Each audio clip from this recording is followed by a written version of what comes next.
Taarifa leo inahusu kuonekana kwa miili minne katika mji wetu wa Kibaha. Jeshi la polisi mkoa wa Pwani lilipokea taarifa kutoka kwa mwenyekiti wa serikali ya mtaa wa Kidimu kuwa katika eneo la Vingunguti huo mtaa, katika mtaa wa Kidimu wilaya ya Kibaha mkoa wa Pwani, imeonekana miili ya watu wanne wasiojulikana ikiwa pembezoni mwa barabara inayotoka Mapinga kuja hapa mjini kwetu Kibaha. Baada ya jeshi la polisi kupokea taarifa hizo kwa weledi na uharaka, jeshi la polisi lilifika eneo la tukio ambapo miili hiyo ilionekana kama tulivyokuwa tunapokea taarifa kutoka kwa mwenyekiti huyo wa serikali ya mtaa, lakini wakiwa na wataalamu wa ukaguzi wa matukio makubwa ndani ya jeshi letu la polisi. Na walipofika eneo hilo la tukio, kweli walikuta miili ya watu hao wanne, wote wakiwa wanaume wenye umri unaokadiriwa kati ya miaka 19 mpaka 22, ambao kwa wakati huo hawakuwa wakifahamika majina wala makazi yao, lakini walionekana wakiwa na majeraha sehemu za usoni na shingoni.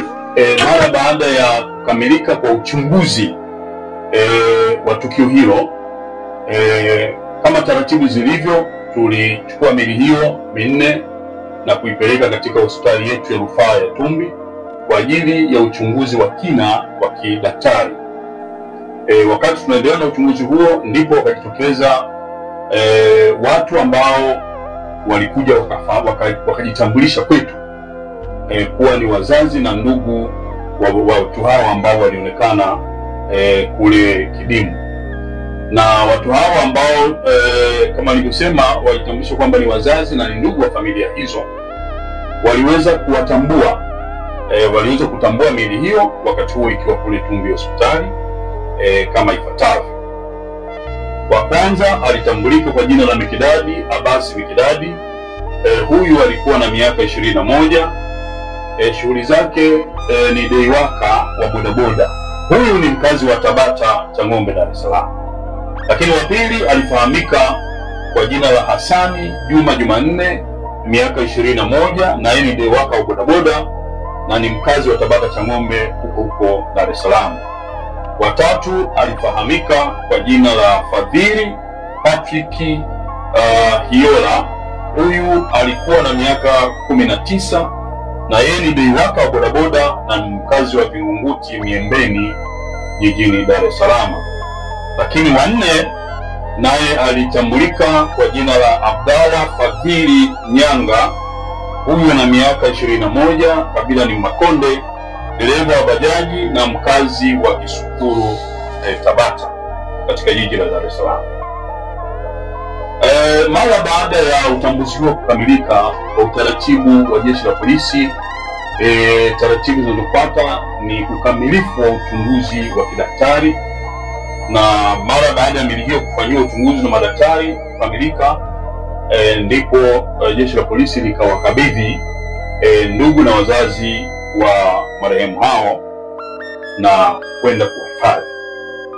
Jeshi la polisi mkoa wa Pwani bado linaendelea na uchunguzi wa kina kwa umakini mkubwa na weledi, ili tuweze kubaini wahusika hasa wa mauaji hao ni kina nani, lakini pia sababu za mauaji hayo sambamba na mahali ambapo mauaji hayo yalitokea. Ikumbuke kwamba eneo ambao walikutwa ni barabarani, lakini kwa idadi ya miili hiyo ni dhahiri shahiri kwamba matukio hayo, tukio hilo lilitokea mahali ambapo hapajatambulika, na ndio maana sasa tunachunguza kwa kina ili kuona wapi litokea, sababu na kina nani walihusika. Kwa hiyo niwaombe wananchi wa Tanzania, lakini na wakazi wa mkoa wa Pwani, yoyote ambao atakuwa na taarifa ambazo zitatusaidia kuweza kubaini wapi tukio hili hasa lilitendeka, wakina nani walitenda na sababu za kutendwa, basi wasisite kutupatia taarifa hizo haraka, na sisi kwa weledi na usiri mkubwa tutazifanyia kazi ili tuweze kufanikisha kutegua kitendawili hiki. Hakikisha umesubscribe, comment, like na kushare. Mseto Media, we connect everywhere.